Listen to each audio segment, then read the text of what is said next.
Hello मेरे प्रिय छात्रों, आज हम 12वां जो गद्य हैं दुख, उनके लेखक हैं यशपाल। उनका जन्म सन 1903 में और मृत्यु 1976 में। यशपाल का जन्म पंजाब के कागड़ा जिले में हुआ था। उनके पिता का नाम हीरालाल तथा माता का नाम प्रेमा देवी। और लेखक एक सामान्य परिवार में हुए थे और उनकी प्रारंभिक शिक्षा अपने गांव में कागड़ी गुरुकुल में हुआ है और उच्च शिक्षा उन्होंने अपने नेशनल कॉलेज लाहौर में समाप्त की थी। वे सरदार भगत सिंह तथा सुखदेव के क्रांतिकारी विचारों से प्रभावित होकर क्रांतिकारी दल के सदस्य बने तथा कारावास भी भोगा उन्होंने। वे एक मार्क्सवादी विचारधारणा के समर्थक रहे हैं। उनके यशपाल एक सफल उपन्यासकार तथा कहानीकार भी हैं। देशद्रोही, दादा, कामरेड, दिव्या, अमिता आदि उनकी जो हैं रचनाएं हैं, प्रसिद्ध उपन्यास हैं। उनके अतिरिक्त उन्होंने ज्ञानदान, अभिशप्त, भस्म, रुत, चिंगारी, पिंजरे की उड़ान, उत्तम की माँ, फूलों का कुर्ता, तर्क का तूफान आदि उनकी कहानी संग्रह हैं। न्याय का संघर्ष, देखा सोचा समझा, स्यालोकन आदि उनके जो हैं निबंध उल्लेखनीय कृतियाँ में मानी जाती हैं। यशपाल जी को देख कर उनको देव पुरस्कार, सोवक्तलैंड नेहरू पुरस्कार तथा भारत सरकार का जो पद्म भूषण से भी उनको सम्मानित किया गया है। जो इस गद्य की मैं बात बताऊँ तो इस तरह से हैं। उनके गद्य की मैं चर्चा करूँ तो इस तरह से हैं कि वो अपनी बात यहाँ पर बताते हुए कहते हैं, लेखक इस दुख की बात इस तरह से हैं कि यहाँ पर जो दिलीप यानी और उनकी पत्नी हेमा जो हैं, इनके बीच में ये कहानी है। और दिलीप और उन हेमा पति पत्नी है। इस हेमा दिलीप से चाहती हैं कि वो अपने हेमा का जो आवश्यकता से अधिक आदर करता है, वो अपनी पत्नी से उसे पूरी तरह से स्वतंत्रता भी देता है और उनकी संभाल भी रखता है। उसे कहीं कोई कष्ट न होने देता है, वो हमेशा तकलीफ़ नहीं देता वो, और कभी तकलीफ़ न आने दे, ऐसी इनकी सोच है। और दिलीप जो है इनके होने के बावजूद एक मामूली सी घटित घटना की जिनके परिणाम ये होता है कि हेमा रूठकर अपने मायके चली जाती हैं। और होता ये है कि एक दिन वो दिलीप उनकी सहेली के साथ सिनेमा घर देखने के लिए जाते हैं और उससे दुख होता है हेमा को, और उनसे रूठी सी हो जाने के बाद वो हमेशा दिन भर हमेशा उदास रहती हैं, रूठ जाती हैं उनसे, और वो अगले दिन रूठकर वह अपने मायके चली जाती हैं। वो उनको नाराज़ हो जाती हैं और अपने मायके चली जाती हैं वो। इसलिए दिलीप का जो मन हमेशा क्षोभ में भरा रहता है पूरा दिन, और दिलीप का मन नहीं लगता तो हमेशा वो दिलीप कुछ देर बैठने में चिंतामग्न हो जाता है, बैठा रहता है, विचारता रहता है, सोचता रहता है। फिर अकेलापन से वो छुटकारा पाने के लिए वो एक शहर का जो मिट्टो पार्क है वहाँ पर वो हमेशा चला जाता है। और जो वहाँ पे दिलीप इस पार्क के लिए कुछ जो वहाँ पर जाता है, यानी 6 बजे से लेकर वो 9 बजे 9:30 बजे तक वहाँ पर उस बगीचे में रहता है, उस पार्क के अंदर। और कुछ घर लौटने के बाद वो हमेशा जो उदास रहता है, तो हमेशा रास्ते में इतनी रात गुजर जाती हैं, अंधेरा हो जाता है और एक रास्ते में उसे भोला भाला जो खोमचे वाला जो एक लड़का पकौड़ी ढेरिया लगाए बैठा हुआ था, वे देखता है उसे। और दिलीप बच्चे पर रहम करके 8 पैसे से उनकी जो सारी जो पूरियों का जो ढेरिया थी वो खरीद लेता है दिलीप। और दिलीप का खोमचे वाले के घर वहाँ पर जाता है कि इसलिए कि दिलीप 8 पैसे में जो बच्चे के पास जो पूरी जितने भी पूरी का जो सौदा किया था उसने खरीद लिया था उसने, और थाली में 1 रुपया उसे देता है। लेकिन बच्चे के पास बाकी जो पैसे उनके पास नहीं थे, तो इसलिए दिलीप को उनकी जो झोंपड़ी जो है वहाँ पर ले जाता है उसे, क्योंकि उनके जो पैसे बचे थे उनको कहता मैं आपको घर जाकर आपको जो बचे हुए पैसे मैं दे दूँगा।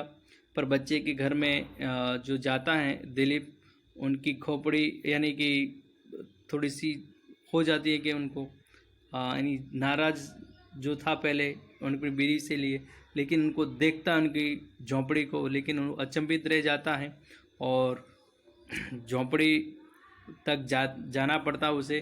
पर बच्चे के घर में लौटाने के लिए पैसा न होने के कारण दिलीप उसे पूरा रुपया रख देने के लिए कहता है, क्योंकि वहाँ की उनकी परिस्थिति इतनी अच्छी नहीं थी, इसलिए वो कहता है कि तू एक पूरा का पूरा रुपया तू रख ले। बड़ी मुश्किल से बच्चे की माँ उसके लिए राज़ी होती है। जब उनको एक पूरा का पूरा पैसा देते तो माँ खुश हो जाती हैं। दिलीप देखता है कि बच्चे के झोंपड़े के अंदर माँ बच्चे को नमक के साथ सूखी रोटी खाने के लिए देती हैं।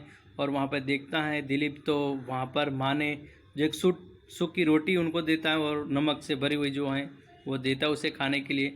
बेटा सूखी रोटी खाने से ना सुनकर करता है, लेकिन आनाकानी करता रहता है वो उनसे, मैं खाऊँ कि ना खाऊँ। लेकिन रोज़ रोज़ सूखी रोटी, यानी वो कहता है कि माँ मैं रोज़ सूखी रोटी खाऊँ, ये समय से पुकारता रहता है माँ से।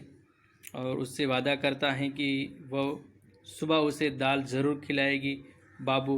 दिलीप उसे एक रुपया दे गए और फिर बच्चा रोटी खा लेता है। और जो भी वहाँ पर देखता है दृश्य, तो उनको बहुत ही ऐसा लगता है कि मानो कि वो अपने पूरी की पूरी जो इनके बचे थे वो भी दे देता है, और फिर वापस 1 रुपया और देते हैं कि और सुबह वो हमेशा दाल रोटी ज़रूर खाएंगे। और अब बेटे को अपनी माँ के खाने की जो चिंता जो थी वो हमेशा चिंता होती रहती थी। वो उससे पूछता है माँ तूने रोटी खा ली, यानी जो उनके मेरे लिए रोटी खाने के लिए रखी थी। लेकिन उसने पूछता है बेटा कि तूने खाना खाया है कि नहीं माँ, ये पूछ रहता है बेटा उनसे माँ से। तो माँ के हाथ में खाली अछोड़ा जो होता है उसे रोटियां खत्म हो चुकी थी, लेकिन माँ ने कुछ भी खाया नहीं था। वह कहती हैं कि उसे भूख नहीं है, और माँ मना कर दी कि मुझे भूख लगी नहीं है, तो खा ले बेटा। बच्चा घर के हालात से परिचित है, वह अपनी रोटी में से एक रोटी अपनी माँ को देकर कहता है, यानी कि जो उनके पास रोटी थी 1-2 रोटी, तो उसमें एक रोटी उनकी माँ को दे देता है और एक रोटी खाने के लिए तैयार हो जाता है। लेकिन कहता है कि एक रोटी तू खा ले और एक रोटी मैं खा लेता हूँ। माँ बेटे को पुचकार कर कहती हैं कि उससे बहुत सुबह देर से खाया था, उसने भूख नहीं है, इसलिए तू खा ले, मुझे भूख नहीं लगी है। तूने सुबह खाया है लेकिन मैंने तो अभी भूख लगी नहीं है। वह खा ले तो बेटा, अभी मुझे भूख लगी नहीं है। दिलीप गरीबी का यह दृश्य देख नहीं पाता और वहाँ से चला जाता है। यह दृश्य उनको देखकर उनको अचंभित रह जाता है। और जो दिलीप है वहाँ पर अपने जो एक घटित जो घटना को देखकर उनके बहुत ही अचरज हो जाता है। वो उनसे अच्छा लगता नहीं है, ऐसी गरीबी परिस्थिति में उनको वहाँ से चला जाता है। और दिलीप बड़े दिल से अपने मकान आ जाता है और उनको फिर वहाँ पे दृश्य न देखने के बाद वो फिर अपने घर पर चला आता है। नौकर से उसे पता चलता है कि 2 भद्र पुरुष आए हैं, यानी कि उनको पता चलता है कि 2 ऐसे इंसान यहाँ पर आए थे जो उनकी घर पर, और कुछ देर बैठकर चले गए। लेकिन वहाँ पर उनके घर पे 2 इंसान आए थे। नौकर ने बताया कि यहाँ पे 2 ऐसे इंसान आए थे जो हमेशा बहुत बुरे थे, ख़राब थे, तो इसलिए कि यहाँ पर आप चले गए फिर बाद में। और उन्होंने बताया, नौकर ने, कि उसने उनके नाम की जो बताए कि बैठकर वहाँ पर आए थे, उसने उनके नाम भी बताए।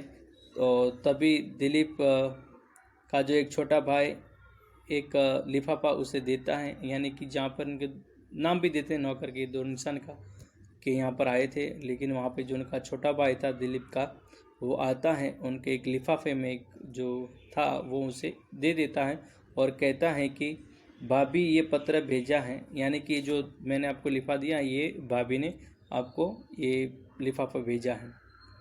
दिलीप पत्र खोलकर पढ़ता है, जिसकी पहली पंक्ति में इस तरह से लिखा हुआ था, मैं इस जीवन में दुख ही देखने के लिए पैदा हुई हूँ। यानी वो कहती हैं कि मेरा ये जीवन हमेशा दुख से भरा हुआ है, तो मैं हमेशा इस जीवन में मुझे दुख ही है, इसलिए मैं देखने के लिए ही पैदा हुई थी। मुझे अच्छी यानी सुख का जीवन मुझे कभी भी नहीं मिलेगा। ये पहली पंक्ति में उसने लिफाफे में लिखा था।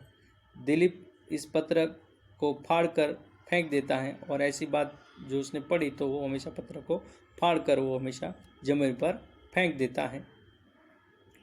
उसके दिमाग में झोंपड़ी में देखे हुए माँ बेटे के दुख के चित्र घूमने लगता है। लेकिन ये दृश्य यानी कि पंक्ति को सुनकर, लेकिन उनको वे दिलीप को वो दृश्य आता है जो एक गरीब घर के जो सदस्य थे, माँ और बेटे ने, वहाँ पर ये दृश्य उनके दिमाग में हमेशा रहता है, घूमता ही रहता है कि सबसे बड़ा तो दुखी तो वो इंसान है जो मैं देख कर आया हूँ, ऐसा दृश्य।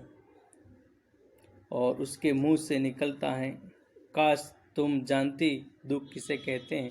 यानी कि जो यदि मेरे सामने होती तो मैं उनको बताता कि यदि जो दुख किसे हैं वो मैं आपको दिखाता कि आप जानती कि दुख किसे हैं, और मैं अवश्य जो यहाँ पर होती तो मैं आपको बताता कि दुख किसके पास है। तो ये है दुख, जो हमेशा कहने से नहीं, लेकिन जो हमेशा जीवन में सहता है और अपने जीवन को हमेशा सहराता रहता है एकदम बिंदास मन से। जो भी है खाने के लिए मिलता है, रहने के लिए, वो हमेशा वही उसमें संतोष मान लेता है। अपना जीवन हमेशा सुखी में ही बिताते हैं, भले दुख हो लेकिन अपने दिमाग में रखता नहीं है। तो यहाँ पर दोस्तों, यहाँ पर मैं भी अपनी बात यहाँ पर समाप्त करता हूँ।